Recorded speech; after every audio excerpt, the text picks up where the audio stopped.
Hello friends, welcome back to my YouTube channel. So in this video, I'm gonna show you some of the best betta diets that I usually use for my betta's daily menu. In this case, you have two choices, whether you decide to feed your betta with packaged food, which is much easier to get, or the live ones, which offer more essential nutrients for your betta growth. If you are tied up with your work or there is a limited available resource of live food around your place like me now, I would recommend you to use the packed ones like these pellets. Pellets for betta fish are usually the floating type of pellets. This would perfectly fit for betta as usually they swim at the top surface of the tank. Important note, when storing this kind of food, you have to place it in a dry place to avoid it getting moldy and becoming poisonous. Alternatively, you may use the frozen bloodworm, but it could not go longer if you don't freeze it. Let's move to the live ones.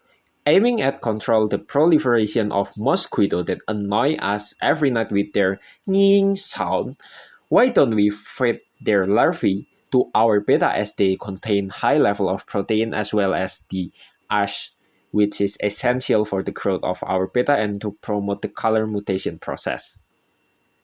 Avoid the mosquito larvae that are already in the pupa stage, which have the coma-like looks. Prior to feeding it, you have to do several treatment steps to sterilize them from any parasite. You can watch the treatment steps in the video I just attached above, so there is no specific threshold for the number of mosquito larvae, but I have my own standard which is 8 to 10 mosquito larvae in a single shot. Never store them in a long period of time to prevent them from transforming into mosquitoes. So let's move into the next type of live food, which is tubifex worm. This is the most popular and commonly used food. Unlike mosquito larvae, tubifex worms could not easily gather from their habitat as they usually live at the ground of their places. The advantage of this tubifex worm, it contains a high level of proteins and fats, which is necessary for the growth of your betta. Additionally, you can store this worm in an aerated water for up to 5 days. You just need to prepare a white tray and fill it up with fresh water and place the tubifex worm into it. And dip an aquarium host which is connected to an aerator machine to produce bubbles to keep them alive. Lastly, I guess it is the smallest betta food, that is brine shrimp.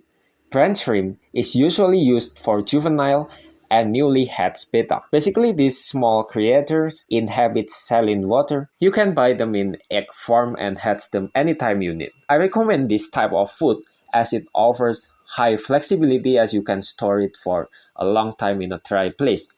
Ensure to pick the high quality of brine shrimp. I usually use the grit salt. You can get it by clicking the link in the description below to get these brine shrimp eggs at the best price. You need to assemble a hatching tool to hatch these eggs. If you are wondering what this tool looks like, you can see it.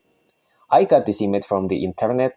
It's made up of a 1.5 liter bottle cut into half.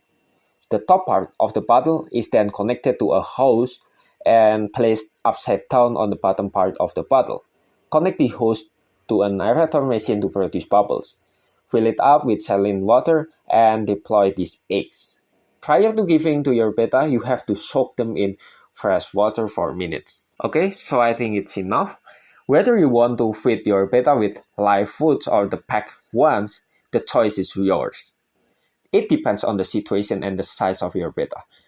If you have any further queries, kindly reach me out through the Discord server I attached in the description box below. Stick around as I'll share more tips on betta maintenance.